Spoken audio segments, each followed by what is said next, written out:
Well, boys, we did it.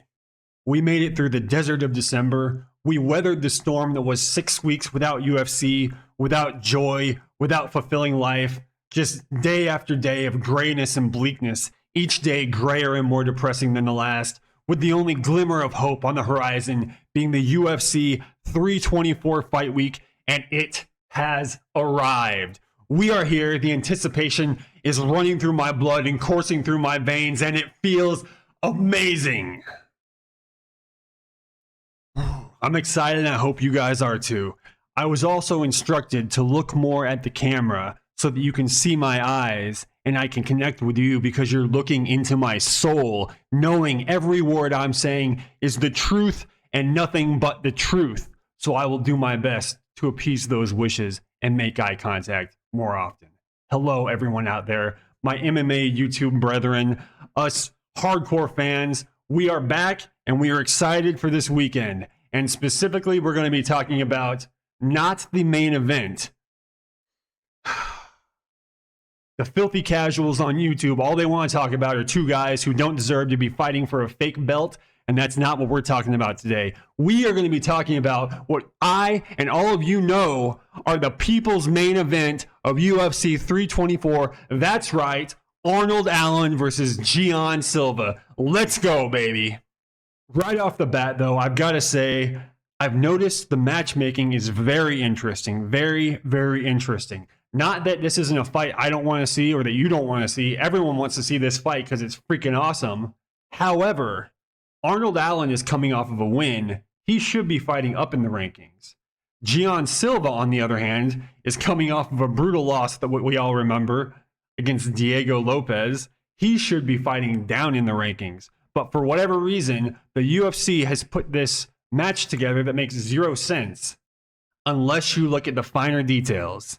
And I hate to be harping on this again, but look at their nicknames and you'll see it's essentially the same thing. Almighty versus Lord. That's right, the Lord versus the Almighty. And now it all clicks. It makes perfect sense what the UFC is doing, what these guys are doing. This is a grudge match. This is a loser leaves town, figuratively, not literally. Loser's going to have to change their nickname in the story. And changing your nickname might not sound like that big of a deal, but Arnold Allen is going to have to come up with another word that sounds with A that he thinks is cool, so he keeps the AAA theme. And Gian Silva, this dude doesn't even speak English. He's going to have to go to Google Translate and find something that he thinks sounds cool phonetically when he doesn't even know what it means. So these guys both have their work cut out for them if they lose the fight this weekend.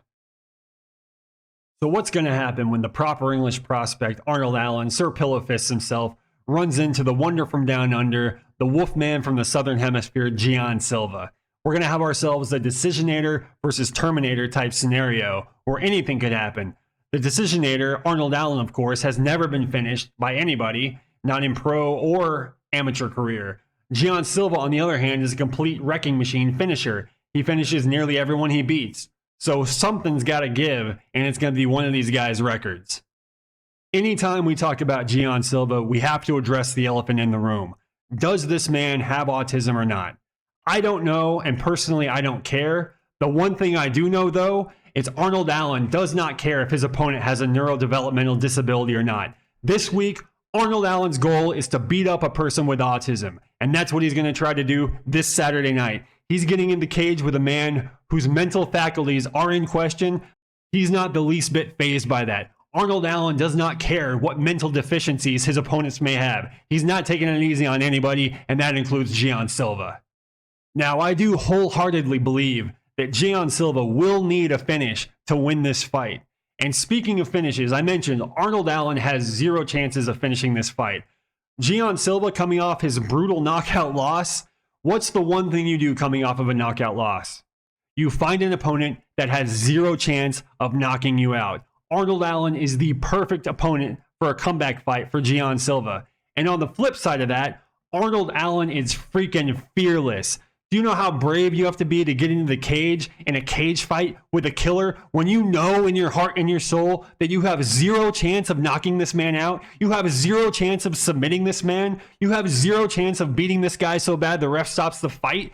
You are going to have to fight this guy for 15 minutes, and you have to be at peace for that when you get in the cage. Arnold Allen is a warrior. On Sunday morning, once the dust settles and the smoke clears, one of two things will have happened this week. Either Arnold Allen, who was once a rising undefeated prospect looking like he was a sure shoo-in for a title shot, will be 1-3 in his last 4 fights, which is horrible.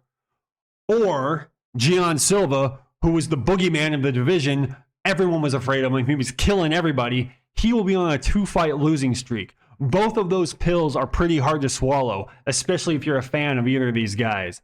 However, there is a third option. An option that nobody wants, but I'm going to call it here. This has a more than 50% chance of happening. Arnold Allen is going to win the first 2 rounds by outstriking Silva. Then in the 3rd round, Silva will finally land that big shot. But as we discussed earlier, since you can't finish Arnold Allen, Silva is not going to finish Arnold Allen. He's going to almost finish Arnold Allen, get a 10-8 round in the 3rd, and screw everybody's weekend by having this fight come to a draw. That's my call for the fight. That's what's going to happen. The UFC has rule problems that lead to too many draws.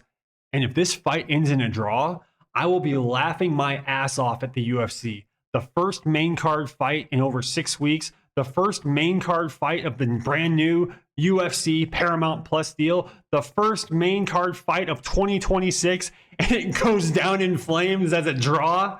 It would be poetic.